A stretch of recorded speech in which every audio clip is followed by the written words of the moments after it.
a good day when you log into your bank account and there's negative money in it. Sounds like you're having some accountant trouble. They literally like put a lien on our house because we weren't paying our taxes. Someone can really mess up your taxes, and then you like, it's no longer a lien on your house. It's like, hey, mister, we're gonna lock you up. 60% of businesses will fail in their first 3 years. I'm Mike Andes, and I'm on a mission to fix this on this season of Business Bootcamp.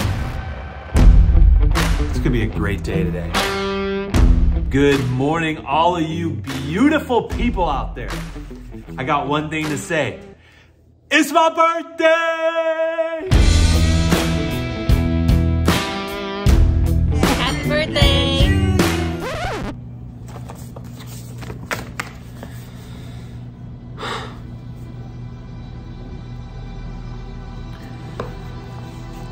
I am extremely frustrated right now because our accountant is not doing what she's supposed to. There's always like something that's coming up. I'm calling in regards to trying to give our accountant access so that way we can get our taxes paid. A $4,684 charge, which we were not told about by our accountant. So many like late filing fees and things like that. And this is literally not the first time that this has happened on time. It's interesting when you call their number and it doesn't even ring. And I'm sick and tired of getting these documents, these IRS documents in the mail saying that, let me just read this to you. So we found the amount reported as total federal tax deposits for the tax period shown above differs from the amount we have credited to your account. As a result, your tax is underpaid by $4,805. We have added penalty and interest. This is not the first time I've received documentation. This is like a monthly ordeal with our bookkeeping and accounting. And so I am at that point where I basically need to fire our accountant. Sounds like you're having some accountant trouble. Yes, we are. We absolutely are. It's a regular thing.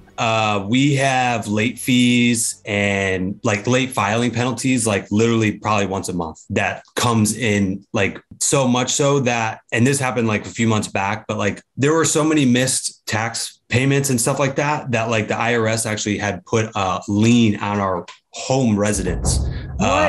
Yeah.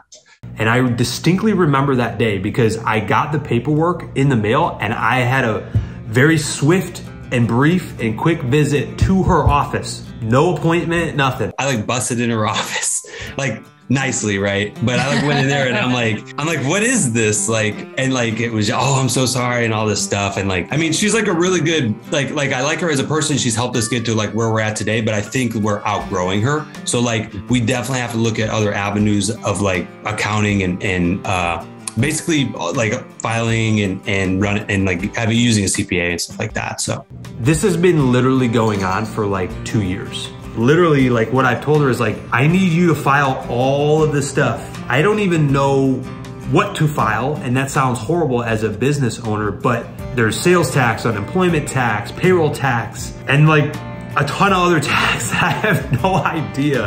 And it's so frustrating. Like,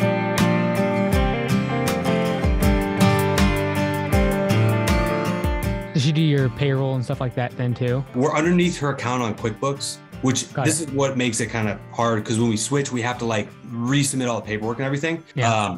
And like I told her that we're switching like 3 months ago. And then the guy that I went to go listen to like literally talked for 60 straight minutes and I couldn't even like get a word out. And I'm like, there's no way I could work with this guy, like trying to talk to him and stuff. So, but yeah, it's been a struggle. And I've literally had it on my board for the last 6 months to change our accountant. And it just keeps getting pushed back. But I feel really bad emailing her and saying, hey, we're going to cancel and all this stuff. Cause like I've been with her for for like 3 years now. And she's helped us so much. Like she has got us to where we are at today, but like we cannot keep going down this road of having late fees. Like it costs us money every single time this happens. With the two entities, you might want to consider it. That was when they mentioned it, that was my bigger thing is like, I think you've kind of outgrown, like you kind of have your inner circle, whether it be attorney, accountant, banker, insurance agent. And as you grow, you kind of have to shed sometimes the people that you get started with. Right. So I don't know her level of expertise or the accountant that you've talked to, but definitely probably something to think about even during the winter when it's a little bit slower before you have the two entities. Because if you have two entities, someone can really mess up your taxes, and then it's no longer a lien on your house. It's like, hey, mister, we're going to lock you up. And so it can be just out of neglect or not willfully, knowing what to do. So I'd recommend just upgrading that inner circle as the company grows, especially after next year, you'll probably be doing over $1 million. So it's just a matter of really solidifying that inner circle. Right. Absolutely. And I saw that you actually, is Brad opening up like the CPA thing?